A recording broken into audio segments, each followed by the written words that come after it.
Thank you, Tatiana, Tate. That's the first musical lead-in we've had here on live chat. Wow. That was pretty cool. Wow. Thank you very much. I'm Steve Lowry. I'm the editor of The High Low. Today, we're talking to three performers who will be at the Uptown Jazz Festival this Sunday. You can view it online at 3 p.m. It's going on for the 9th straight year. Up there, you see our good friend, Scott Griffith. Scott is, as he said, dressed as his favorite Bible character. We don't know which one, but it's looking good.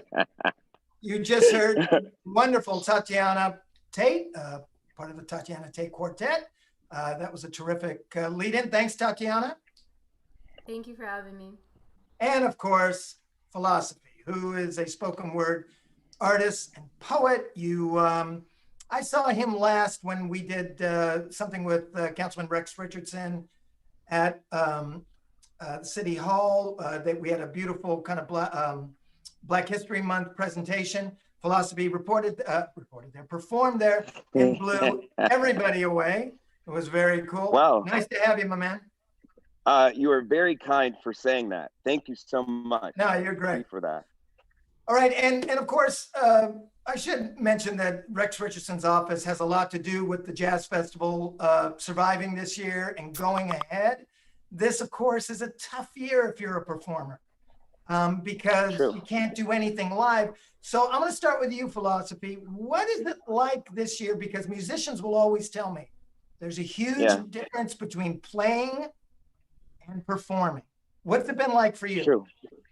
For me, it's one of those things where you have to truly dig deep within the spirit when it comes to writing and performing on Zoom, because you don't have that magnetic energy that the crowd would usually bounce off of you. In order for you to, like as a community, have that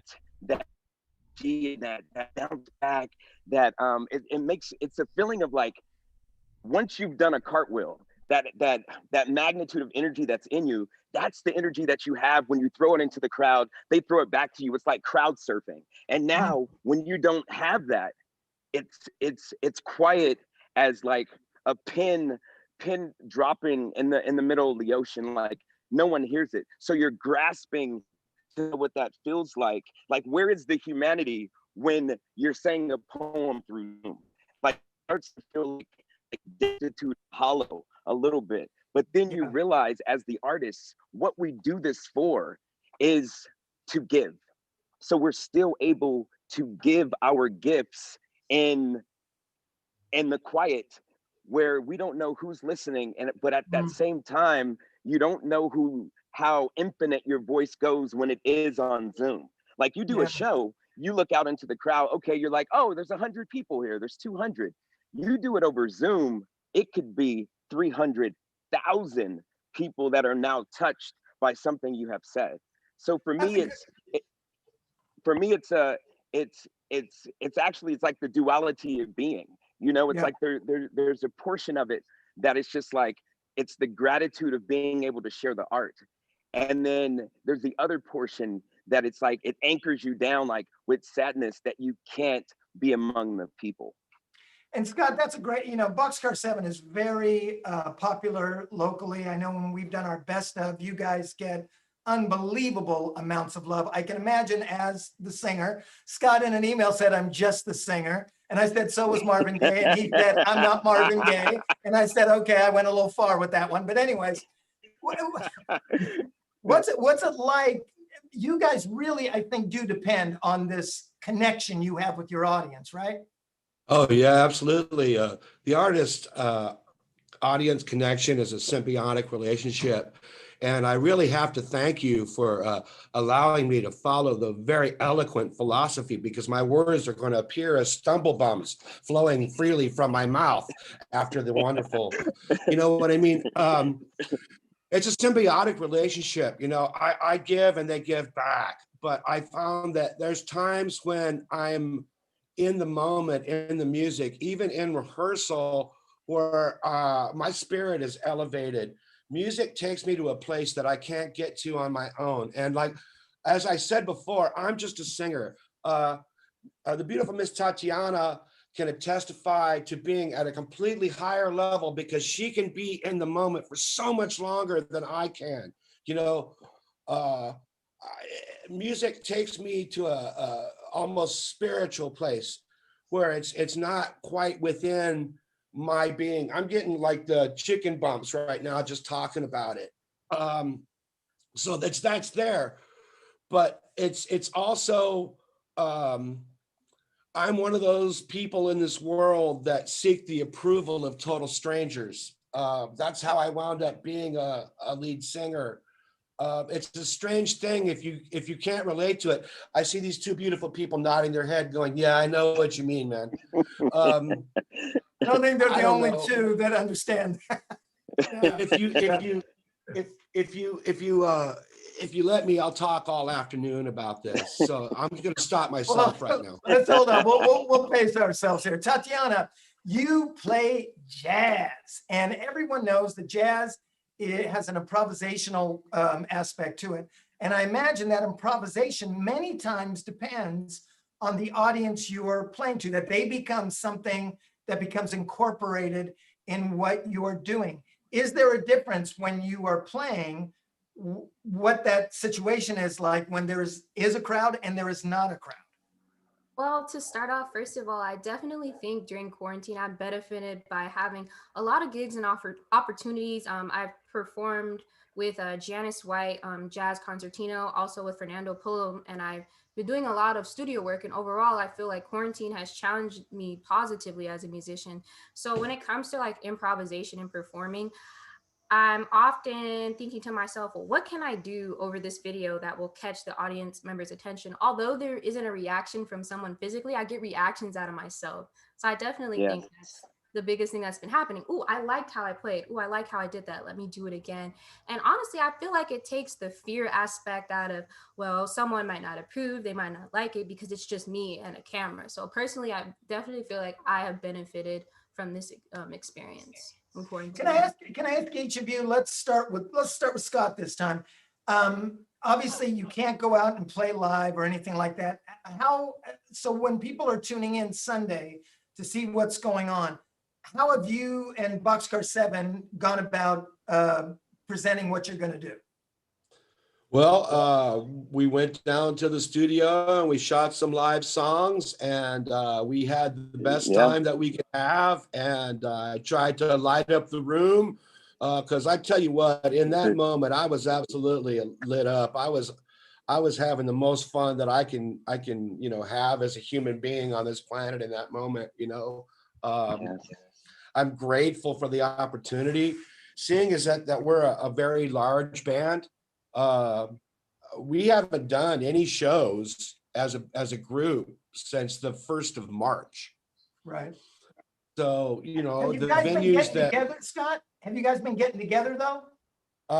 we've been getting together for different reasons, but as a group, the first time that we played together was warming up for this concert. And it's painful to have it ripped away from you, but I sure was happy to do it. Yeah. Philosophy. Now you're a kind of a lone wolf. You do your own thing, so you can do it anytime you want. I'm curious. During this time, do you have a lot of people reaching out to you saying, "Look, man, I could use some soothing words these days. Things are tough." Are people reaching out to you asking for that? Yeah. Absolutely. It's one of those things like, yes, I am the lone wolf. I'm like Los Lobos, but in the same right, I run with a pack of wolves, which is Long Beach Never Speaks. We are a collective of Long Beach poets and artists, right? So in that, I've checked my Instagram and like my DMs, and then people are Facebooking me, and then I'm getting text message and emails because at this time, people are reaching out to like some type of lifeboat that can allow them to keep their heads above water, because with so much sadness, with the Black Lives Matter movement and with COVID-19, like we're having so many losses. There's not a lot of W's. We don't have a lot of wins. So in that part, sometimes people do reach out to the voice where they feel has that calming chamomile effect on them, right? And so at this point, I got these messages. And by doing that, I've sat in my quiet, I've sat in my candles, I've sat in my like Jay-Z Black album, and I've continued to write Yeah. and writing about everything that I can touch around me so that people know we will survive this together as a community. We will come out of this shining as a star. We will be a lighthouse of positive energy. Through the writing, I'm able to convey these things so people don't have to look around and say, I am alone in this. And Let me whenever ask we you can about get, that. go ahead. Philosophy, let me ask you, you said you're, because I was going to ask this, you are writing a lot these days. Is there a theme Yes, right now to yes. what you're writing? Is it inspirational? Is it about, man, this is kind of a bad time? What do you find yourself writing mostly these days? Well, I find myself writing on that spectrum because like I'm not always political. I'm not always in love. I'm not always a comic, but I am a multifaceted human being. And that's how the writing comes out. There are Yeah. some days where I am saddened by the situation that the world is in, and I write within that sadness. But I am a person that is rooted in positive energy. So therefore, that positive energy light will always shadow that sadness and become one of those things that like burns the overcast of the way I'm feeling off. Therefore, when people hear these poems, they are uplifted. So I Mm, don't write in one pigeonholed genre of poems. I right. write from who I am, of the perspective of the human I am. Do you have anything you've been working on recently you might want to just give us a little taste, little something? Well, it's yeah, Cool. I can do that. So here's what we'll do. You ready? Okay. Yep. She is God's blueprint of a woman, the majesty of Eve's body without fig leaves, a carbon copy of heaven's rest haven. She has mastered the beauty of angels and radiates sunsets with her being, but she is human. Her flaws are what make her flawless. She relates relationships to the life and times of magazines, reading through lies and trust issues. Even angels' wings are fragile. Fractured too many times, flying becomes difficult. Wind blows through broken wings, span too brittle to stand. Weak like 7 days with flu symptom. The heat beats, kerosene on flame, body aches with every inch of movement. Tears move to suicide, finding freedom on her face. The only freedom she will face is soaring. Flying becomes descending, falling from cumulus clouds, feathers ripple from skyline, wings too hindered to heal, too holy to fly. God help me hold her in my arms, spiraling at the speeds that exceed the speed of light. She lit my life and shine, since I, like Adam, lays on her, and her, like Eve, a body part of me. So that piece right there, Oh, by the way, in light bravo. of, And by the way, I oh, just want to be upfront. I'll be ripping that off next Valentine's Day. Thank you very much. Go ahead. thank you. Baby, I wrote But that in the all times that myself. we're Yeah. in now, thank you for that. Thank you, thank you, thank you. In times like now, it's like a lot of times when I go to write the story of like Breonna Taylor, because what has happened, I step back, I write that, and then secondly, I say, where is the love? Where can we find the love for Breonna Taylor? Where can we find the love for someone that looks like her, that looks like me, for humanity as a whole? And so in that, I write the love. So that Great. comes from writing the love. Beautiful, man. That is a Tatiana, beautiful poem. yes, gorgeous. Tatiana is Thank not you. only playing and a Thank you. local musician, but Tatiana is an alumnus of Poly. I was wondering, Okay. Tatiana, we did a live chat just a couple of weeks ago about a music director there who passed away, and we got to talking about the music program at Poly. I'm curious, how important was that program in your own development as a musician? First off, just wanted to touch a little bit about Mr. Osmond, who unfortunately passed away. He was quite honestly one of the biggest influences in my life. And I come to say that because when I entered Long Beach Poly, I had somewhat of a strong background for music, but I wanted to play jazz, I wanted to play funk, I wanted to play everything else but classical music.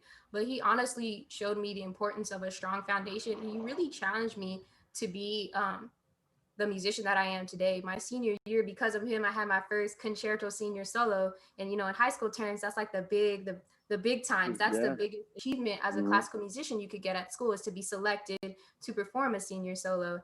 And because of him and his hard work and dedication, I've definitely um, seen myself grow and realize that it doesn't matter like who I am. And as being not only a person of color but a female, it's really tough to try to like infiltrate and stand out in a business in like the jazz world that's often dominated by male figures. And through quarantine, I've had, sometimes I go live and play my instrument. I've had girls and like other people reach out to me like, hey, I like what you're doing, keep doing that. And that's really given me the drive to continue pursuing what I'm doing. And just to touch a little bit about my quartet, the Tatiana Tate Quartet is honestly a collective. If you ever see any of my performances, you notice there's never the same band twice. And I pride myself in including all the musicians that I've met over time and always having a good time. Like from my the performance I just did for Uptown Jazz Festival, my pianist, Alex Flavel, we actually played on a similar gig 2 or 3 years ago, and then I hit him up, we meet up again, and we just have a good time. So that's just a little bit on my process. Yes. And honestly, my writing process has often been inspired on the happiest moments of my life. I definitely think since quarantine started, we took for granted being outside and just being with one another and enjoying one's company. So my music is all just about Yes. having fun and reminiscing on those good times, so we can just appreciate being alive. So that's what's most Tatiana, important to me. Tatiana is not only part of a quartet, it's her quartet. And obviously, all the musicians play. She's doing this while she's a full-time student at Cal State Fullerton, by the way. So I'm just curious, Tatiana, what have your days been like? Here you have a band that you not only play with, but I imagine you have to manage and do things with it. I know you have some representation. Shout out Mr. Tony. But you got that. And you told me before, you said like, for you, it feels like the professors think like, these kids got nothing else to do, so we'll just give them tons of work. What's your days been like as a musician slash student? If I'm gonna be completely 1,000% honest, I'm going to school. I'm working full time. I have to build my home studio because the jobs are coming in. But for me to drive all the way just to get to a studio versus me in the comfort of my own home, recording those two little horn lines and sending it in. Honestly, I'm a little stressed, but in order to grow and to change, you have to go through the pain. So I know that overall I will come out as a better person. So I'm a little stressed, but it's like a good, healthy stress that I know it's going to make me into a better person and a better musician. So. What are people going to hear from the quartet during the festival? What are people going to hear? Honestly, they're going to hear my favorite songs, honestly, because it's my quartet. It's about honestly, we're just going to hear. That's where the collective ends. And my dad. I got 7 people. I didn't get to pick the songs. Yeah, and they're gonna hear just a little bit of me. My dad definitely chose some songs that I believe, represent my personality and who I am as a person, and just the ability to like change it up. We're gonna play a little bit on Miles Davis, but change it up the way I want it and how I see it, and honestly, just having a good time. Because all the people who become a part of the Tatiana Tate, I don't even want to call it a quartet, just like Tatiana Tate universe, because all these musicians just come on in and just have a really good time. You all can be a part of it if you want to. Right. And in the future, I have some new characters to add to my little quartet. So it's going to be really interesting in the next couple of months. I'm working on my EP now that I have my little home studio. I invested into all my equipment, working to get all the money. So I don't know. I have big plans, and I'm really excited to share with everyone all the things that I've been working on. Tatiana, tell your merch person, Tatiana Tate Universe, that's the t-shirt. Get it. That'll be without a word. Hey, Scott, I want to talk to you because Boxcar 7 has been well known as a band that can play a lot of great covers, make them your own. But you told me that more recently you guys have started to write more of your own music too, and you perform both. I'm just curious, what's the kind of difference, or what distinguishes taking someone's song and making it a Boxcar 7 song, as opposed to just starting the process right from the start, writing it yourself, and then producing it? First of all, I just want to say, when they make the Tatiana Tate Universe t-shirts, make sure you make one that fits on your refrigerator, and then I'll take that one. Because, I'm a refrigerator with a head. It's gratifying when somebody grooves on something that you did. I was in original bands exclusively before Boxcar 7. And when we put this together, it was just like a one-off. Hey, you know what would be fun? And let's do like a little kind of Commitments, Blues Brothers kind of thing. And it'll just be fun. It'll just be something to do. So we did. And then like the guitar player of the punk band that I was in, it was a gigging band, y'all. He got in a snit, and then he broke up with us on a telephone. Like, yeah, it was a bad scene. So I looked up and I said, well, okay, obviously this is the thing that you want me to do, which is good, because I wasn't really that mad anymore. So the punk rock was kind of, what I say about, be true to yourself above all things. Well, maybe I didn't say that, but Shakespeare might have been the one, but go ahead. Yeah, okay. Well, I'm not trying to take credit for that. Be true to yourself. And so since I've become more of a creature of love, I'm a girl dad, I got to think about the love component before I think about anything else, because I have to, like I said, I'm a refrigerator with a head. So if I'm, being, that's, I don't wish that upon any of y'all, let alone little people, So it has to be all about, coming from a place of love. I can love what my brother wrote, what I wrote, or, an Otis song just the same. If it's real, it moves me. And if it moves me, then hopefully it moves you too. Cool. Yeah.